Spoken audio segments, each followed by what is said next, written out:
একসময় যা ছিল গর্ব এখন তাই আমেরিকার সবচেয়ে বড় বেইজ্জতির কারণ। শত্রু হামলা থেকে রক্ষা করার নামে বিলিয়ন বিলিয়ন ডলারের মারণাস্ত্র আরবদের হাতে তুলে দিয়েছিল আমেরিকা। তবে ইরান দেখিয়েছে ওসব তর্জন গর্জন সার, কাজের কাজে কিচ্ছু নেই। দীর্ঘ কয়েক দশক ধরে ইরানের সম্ভাব্য হামলা থেকে সুরক্ষার আশায় আমেরিকার কাছ থেকে বিলিয়ন বিলিয়ন ডলারের আকাশ প্রতিরক্ষা ব্যবস্থা কিনেছিল সৌদি আরব ও সংযুক্ত আরব আমিরাত সহ উপসাগরীয় দেশগুলো। কিন্তু ইরান যুদ্ধের ময়দানে তা তাসের ঘরের মতো ভেঙে পড়েছে। বিশেষ করে 2025 সালের মে মাসে সৌদি আরবের সঙ্গে স্বাক্ষরিত আমেরিকার ইতিহাসের বৃহত্তম 142 বিলিয়ন ডলারের অস্ত্র চুক্তির মূল আকর্ষণ ছিল অত্যাধুনিক থার্ড এবং প্যাট্রিয়ট PAC-3 সিস্টেম। ইরান ও এর প্রক্সি বাহিনীগুলোকে মোকাবেলায় এগুলোই সবচাইতে শক্তিশালী বর্ম হিসেবে বিবেচিত হয়েছিল। কিন্তু সাম্প্রতিক যুদ্ধে ইরানের পাল্টা প্রতিশোধমূলক হামলায় আমেরিকার এই বহুল আলোচিত প্রতিরক্ষা ব্যবস্থাগুলো উপসাগরীয় দেশগুলোর গুরুত্বপূর্ণ অবকাঠামো রক্ষা করতে চরমভাবে ব্যর্থ হয়েছে। ইরানের ঝাঁকে ঝাঁকে আসা ড্রোন এবং ব্যালিস্টিক মিসাইলগুলো কোনো বাধা ছাড়াই সৌদি আরব আমিরাত ও কাতারের মতো দেশগুলোর সামরিক ঘাঁটি ও জ্বালানি কেন্দ্রে সরাসরি আঘাত হেনেছে। ইরানি সমরাস্ত্রের সামনে আমেরিকার অত্যাধুনিক আকাশ প্রতিরক্ষা ব্যবস্থার এমন অসহায় আত্মসমর্পণ পুরো বিশ্বের সামরিক বিশেষজ্ঞদের হতবাক করে দিয়েছে। সামরিক বিশ্লেষকদের মতে ইরানের এই সাফল্যের প্রধান কারণ ছিল তাদের যুদ্ধ কৌশল। ইরানি বাহিনী আমেরিকার দামি প্রতিরক্ষা ব্যবস্থাগুলোকে ব্যস্ত রাখতে প্রথমে কয়েক হাজার সস্তা ড্রোনের একটি বিশাল বহর ব্যবহার করেছে।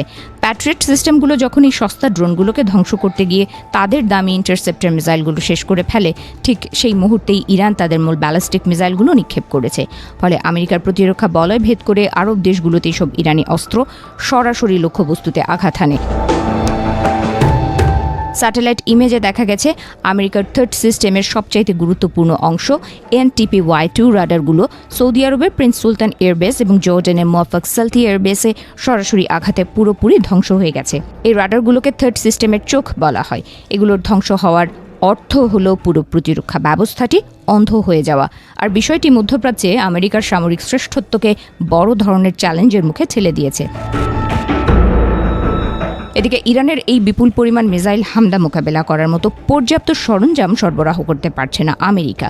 কারণ ইরানের মিসাইল উৎপাদনের গতির তুলনায় আমেরিকার ইন্টারসেপ্টর বানানোর ক্ষমতা অনেক কম।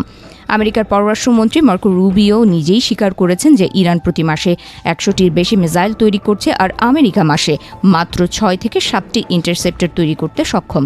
যার ফলে আমেরিকা এখন দক্ষিণ কোরিয়ার মতো অন্য অঞ্চল থেকে থার্ড ব্যাটারি সরিয়ে মধ্যপ্রাচ্যে আনতে বাধ্য হচ্ছে।